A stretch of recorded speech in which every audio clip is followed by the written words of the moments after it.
This is Pulse Bomb ready for Monday, July 3rd, 2017, and I'm your host, Sabriel. In our top story this week, Overwatch League Commissioner Nate Nanzer released a letter stating that the OWL office has begun the process of creating a scouting report for leagues. Letters seeking interested players went out to those who finished in the top 500 in Seasons 3 and 4, reached playoffs in high-caliber tournaments, and other distinguishing qualifications indicative of top-tier talent, including but not limited to membership on an established professional Overwatch team. Yours truly also learned a lesson, after admittedly stealing a joke from Flame where I posted a screenshot of an abusive chat warning, but claiming I received my Overwatch League letter. I had a few people telling me how not to be so toxic. I swear, I'm not a toxic team player. In player and team news, Connor J tweeted out that he has decided to step down from Envision's roster. The Pro Genji player was looking good at Contenders, so suddenly taking himself out begs the question as to what's up. Has he been scouted by another team? Does he miss Canada after being in California for a while? Whatever it is, we'll probably find out soon. Former Cyclones player Crusade has joined Laser Kittenz after trialing during Contenders. The support player made the switch to Laser Kittenz a few weeks ago after Cyclones disbanded. Crusade is an excellent Lucio player, and his joining gives Laser Kittenz an 8-strong team. Coach Aris has left Team Liquid for Renegades.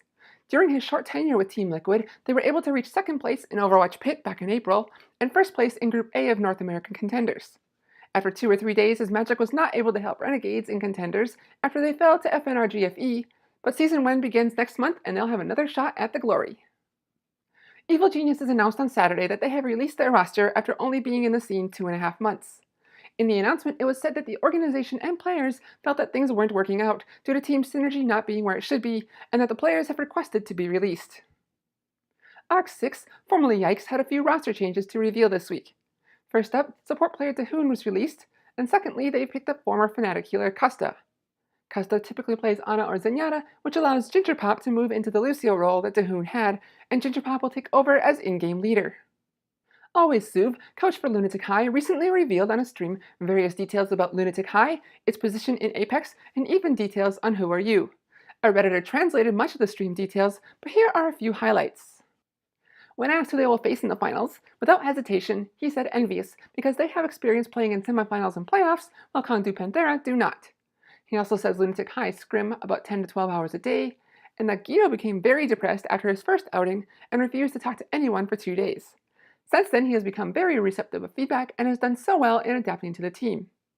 Always Suv also believes Symmetra will see a lot of play on Horizon Lunar Colony in the pro scene. There is so much more to read, so follow the link in the show notes to see his scrim philosophy, thoughts on combat spirit, and more. Speaking of Apex teams, in tournament results, Apex reached its playoff stage last week after LW Blue and Lunatic-Hai played the last of their group stage games. Lunatic-Hai knew LW Blue's Nepal strategies and almost completely shut them out from any capture percentage at all. Next was Eichenwald, where Lunatic-Hai used the dislodges from the Lodge defense, with Orisa and Reinhardt putting their barriers in front of a Torbjorn turret which was hiding in the Lodge, while D.Va and Sombra harassed LW Blue's offense. Finally, on Volskaya, after a 2-minute point contest on point B, most of which was in overtime, Lunatic-Hai won the series 3-0 and moved on into the playoffs. On Friday, the first of the playoff matches took place, with undefeated AF Blue against Lunatic-Hai.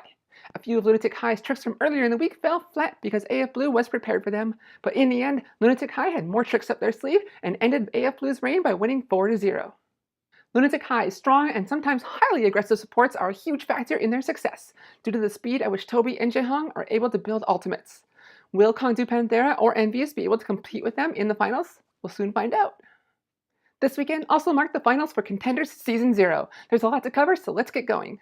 The first semifinals matchup was 1-2-3 versus Bazooka Puppies.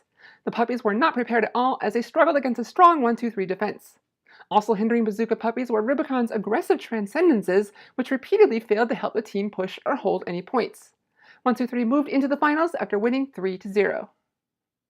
In the second semifinal duel, E-United faced off against another animal with a weapon, Laser Kittenz. The Kittens began strong in Oasis, barely allowing E-United to come out and play, but after that map, E-United reunited. Been equally patient here, and by not committing to it early enough, they haven't gotten the big advantage. Gray gonna hop up here. Here's the EMP.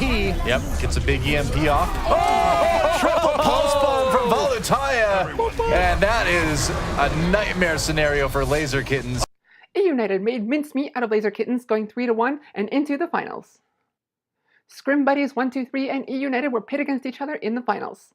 Knowing E United well, and also knowing that teams have become very aggressive when defending the opening on Route 66, 123 started things off using May to create a meat locker. Things after he switches. You think it's probably just a wall off this left-hand side because they know that this summer stretch is coming? I think it's very well the case. Yeah, they're going for the tank kills right now. There's the wall. Welcome to the freezer. This is a beautiful opening here, but I like the idea if nothing else. Yeah, welcome to the meat locker. You're the meat, and they get frozen in there. They find it again. That's a great counter strategy. 123 discovered that playing together works the other way around as well, and E United expertly swept the rest of the series to become the EU Season 0 champions, winning 4-1. On the North American side, semifinals began by honoring the fact that Games Done Quick was being held at the same time, and Immortals rolled over Congarna 3-0 in a very, very short set. Congarna struggled at every corner and was no match for Agilities as he slashed through them over. Wow, with Baby Bay out of the way, it is just open season for Immortals. Help from Agility's damage. And over. And here comes a Dragon Blade. No Diva, no defenses really for Congarna. Hooks can't even get to the point. And over. I mean, Michael's gonna have his Pulse Bomb soon, but Agility's with the Dragon Blade right now. There goes Pooks, there goes Baby Bay. Everybody getting taken out. And Immortals again. Talk about decisive. Again. In the second semifinal match, FNRGFE looked like they were going to complete the series with a clean sweep, absolutely demolishing Team Liquid on the first 2 points, but on Hanamura, Team Liquid finally woke up. FNRGFE's defense was a tough match for Team Liquid, but Liquid mustered all that they had and pulled off a reverse sweep, moving on to the finals 3-2. For the finals, Immortals faced off against Team Liquid. Maybe Team Liquid was tired, or maybe they just weren't prepared for the Immortals machine, but Immortals dominated the finals, winning 4-1. On the fourth map, Immortals either had a trick up their sleeve, or they were showing off, but this move just did not pan out.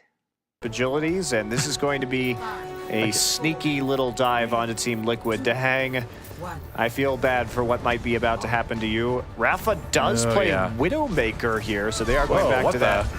They're just running back in there. What is going on? Hit the scatter arrow, actually. Grim Reality. Onto Grim Reality, so that is a disaster. Rafa's going to switch right off and try and get this 6v5 going. Winning Hollywood, despite that odd opening, Action moved on to Oasis for the match point. While there was still one more round to go, it was at this moment on Gardens that Immortals had all but won the series. Bit more. There's a direct hit onto Shatter 2K. Got the kill to hang with the res onto AZK right away, it looks like. And that's interesting. Huge. Wow, hyped. Manages to pick off 2 with the self-destruct. Kareev with the res just to keep the team in the game. They're going to drop the sound barrier right afterwards, and Team Liquid in big trouble. That is going to be a win on Gardens, and Immortals goes up 2-1 on Oasis.